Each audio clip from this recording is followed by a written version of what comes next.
everybody. So today is the official morning where we go to climb Hauyna Potosi. Today's our first day. We go down to the office and they pick us up and take us out to the lower camp where we'll climb to the tops. This is day one of our mountain expedition. I'll show you out the window. The mountain. There it is up there in all its glorious wonder. We actually forgot to record this video the first time, so we're just pretending like we're recording it for the first time. So, oh, Tana, wake up. It's time to go on a hike. Alright, let's go on this hike. Today is day 2 of climbing this big mountain we're climbing. We just made it to the high camp, so this is it behind me. I don't know if y'all can see it very well. It's pretty cool. Reminds me of this other hut I stayed in New Zealand, except nowhere as high. I think right now we're at 17,340 feet, so that's in meters, that's just above 5,300 meters. So there's the peak behind us. We're gonna go up there. We leave tonight we wake up at 12 o'clock to get our bags on, and we quickly eat and head up the mountain. So yeah, so we can summit at the sunset. So I'm gonna flip the camera view real quick.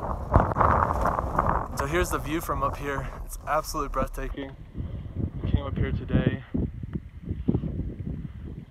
I'm trying to have a snowball fight with Tannen, but all he wants to do is sit here on his phone and just lay down and do nothing when there's perfectly good snow outside to be played in. Yeah, I'd freeze and die. My best friend, he's a warm-hearted person who loved me till the end. People, let me tell you about my best friend. He's a one-boy, cuddly toy, my up, my down, my pride and joy. People, let me tell you about him. He's so much fun. Whether we're talking man to man or whether we're talking sun to sun, 'cause he's my The results of positive peer pressure. Yesterday we came in at around 4:30 in the morning after leaving at 12 a.m. at night. We made it all the way back up to about right here. We didn't make it. We were like 1,200 feet short. Our top elevation was 18,372.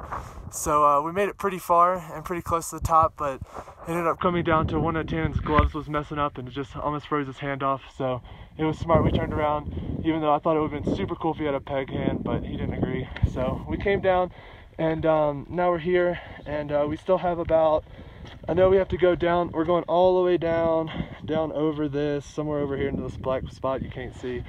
And after that, that's the lower camp, and then we're gonna get lunch and then head back to La Paz for the rest of this trip in Bolivia.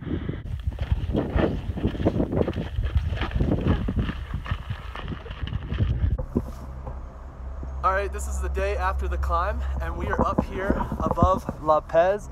It's actually the highest point in the city. You can see how big it is. I think it's 700, almost 800,000 people population. And this is their metro system. It's pretty cool since you can't build tunnels straight up hills. They have like these little carts that go up and down the mountain, and it's 45 cents each way. But, so about the mountain, we did not make the summit. We did not make it. But we came very close and we had a lot of fun. I didn't really expect to learn a lesson out of it. I kind of just expected to have like fun and get skills that we needed for the rest of our trip. A lot of cool things came out of it. I'll let Tannen. So I didn't expect to learn anything on this trip either. I expected to conquer this mountain with ease and everything, but my body got weakened and I felt like a failure. After we got back down and I prayed to God about it, he told me that I wasn't a failure. I tried my hardest and I got to where I had to be. And that was the lesson I learned. Like, no matter how much you feel like you failed, as long as you did your best and had fun doing it, and then it doesn't really matter at that point. You had a good time doing it, you didn't fail, you did what you had to do. So it's getting a little dark out. So as you can tell, me and Tanner are not the best at making videos. It takes us like 25 minutes to record a 30-second clip. The biggest lesson I learned from this trip was definitely something I'll take with me for the rest of my life. And it was a lesson on leadership. Tannen, it's crazy. He could have done this mountain. His body had it. He had the strength. He's never, first of all, he's never even seen a mountain over 6,000 feet. And he's attempting to climb one at 20,000 feet. The reason he didn't make it, not was because his body wasn't strong enough or anything like that. It was because the guide didn't care for him. On the other side, the guide liked me. So there was like this awkward balance that was going on. And because the guide was motivating me, it was like pushing me to be stronger. It was so funny. I had one vision when we first started of him as a golden retriever, and we were just like skipping up this mountain. We made it up there in like half the time it takes normal people to make it up there. and we had so much fun doing it. But then I watched the way he was treating Tannen, super disrespectful and stuff, and I saw Tannen getting weaker and weaker and him starting to break down Tannen mentally and physically because of it. So it's definitely something I'm going to take with me. You know, build people up, don't tear them down, and you can get in someone's head and you can cause them to fail or you can cause them to make it with ease. So I guess that's it.